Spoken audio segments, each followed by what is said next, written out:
I'm excited to hear. It's just me starting the show. So I took the liberty of writing down an introduction for myself, which I know is a little strange. But what I did was, and some of you guys saw me do this, I came up here beforehand, I looked around and everybody was here, and I wrote down an introduction specifically just for us, just for tonight. Would you humor me? What's your name? Yeah. Sean.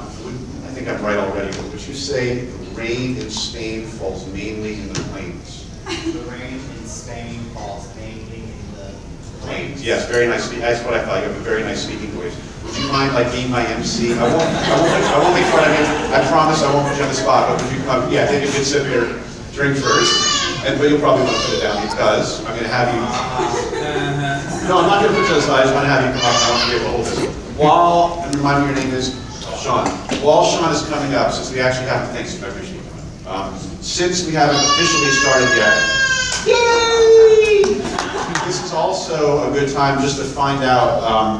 I'm going to do a lot of mind connection experiments, and they sometimes come across as psychic, even though I don't claim any. I don't claim psychic powers, but they sometimes look that way. So it's always good to get a sense of how people feel about that before I begin. So I promise I won't kind of single anybody out, so please be straight with me.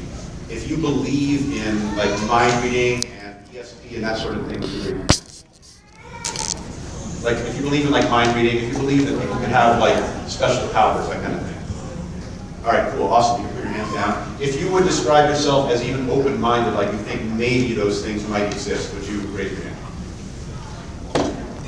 Very cool. All right. Okay, good. And then yeah, you do. All right. And then you can put your hands down. And then, and again, I will not single anyone out. It's very important to be straight with me. If you consider yourself a skeptic, you don't believe in that stuff at all, would you raise your hand? And Sean, would you do me a favor? Anybody in here is skeptic?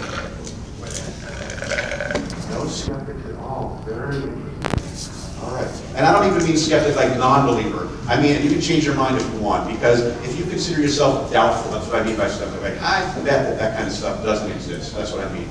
Like maybe, yeah, so, okay, so raise your hand if you consider yourself a skeptic in the sense that you probably don't kind of believe in that stuff. Raise your hand nice and clear if you would put yourself in that category. 1, 2, and 3. Very good. Interesting. Did you raise your hand? 3. Did you already look through this? Did you already look through the introduction? Do you think it's interesting that there? Go ahead. You can go ahead and read nice and loud. Read the introduction. So now, you guys ready to start the show? Yeah. That is no. It says thrilled. I changed. I was going to say happy, but I changed it to thrilled. Thrilled? Yes, thrilled. All right. So listen to Sean introduce me, and then we'll start the show. Ladies and gentlemen! Oh my God! Awesome. Perfect. Former is thrilled to be here at Dave & Buster's tonight. He hopes his show is entertaining for everyone. The believers, the open-minded, and especially the skeptical. All 3 of them. All 3 of them.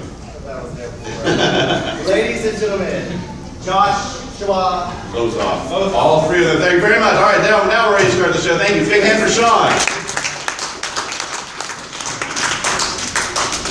All right. Yeah, you can keep that. That's yours. That's yours, man. That's proof that something crazy already happened.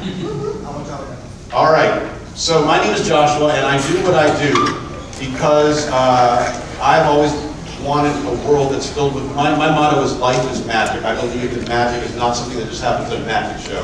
So I believe that there's opportunities for mystery everywhere. In fact, I brought a couple of mysterious objects to share with you guys tonight. One is this little wooden box.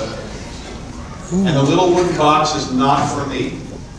The little wooden box is for you, I think. What's your name?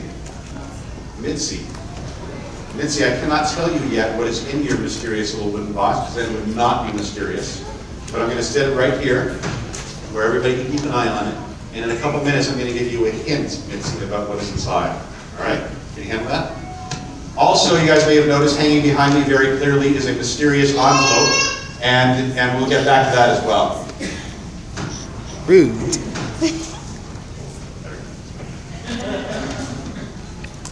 Now, before we get going, I should say that I don't know what you might be expecting when you're going to come see a magic show, because magic means really different things to people. So right off the bat, let me clarify, you are not going to see me stuff anybody into a big painted box. I don't have a top hat or a magic wand or any of the things you might expect to see at a standard magic show. For instance, Only twice during the entire time we're together will I go like this.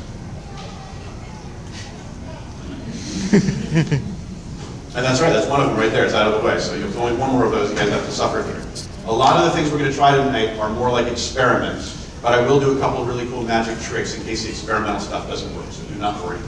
I actually do use one classic magic prop, and that is a deck of cards. And we're too big a group, I'm not going to do any card tricks tonight. But inside my deck, I have one card turned around facing backwards from all the rest of the cards. So let's get started. I want everybody here to pick a card, but just in your mind. Think of a specific card, okay, like Ace of Spades. But don't pick Ace of Spades, pick one that you come up with on your own. All right, everybody have a card in mind? All right, so now with a group this size, the odds are not bad that even if you chose your card at random, somebody here might be thinking of the same card I am thinking of. But I don't believe you did choose it at random. I feel like every time you make a choice, it says something about you, it reflects you in some way, and that's what this first piece is based on. So bear with me for just a second. Don't change your card. This only has a chance of working if you stick. You have a card in mind? What's your name? William. You didn't pick Ace of Spades, right? No. For real, just in case this works. If it doesn't, it's all right. For real, what card did you come up with? Three of clubs.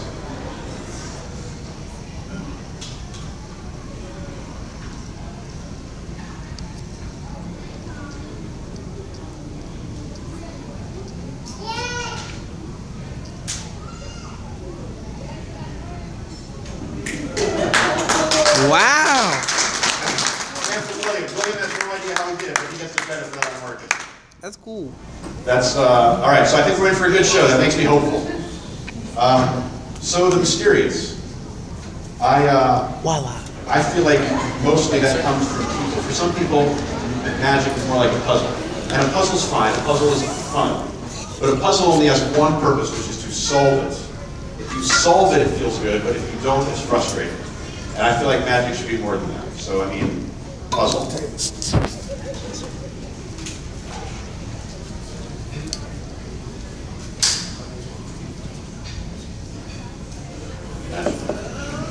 the difference. That little moment of woo, that's what makes something magical. These days, what creates that feeling for me the most is us, people. All the ways we are constantly communicating with each other and making connections without even being aware of it. For instance,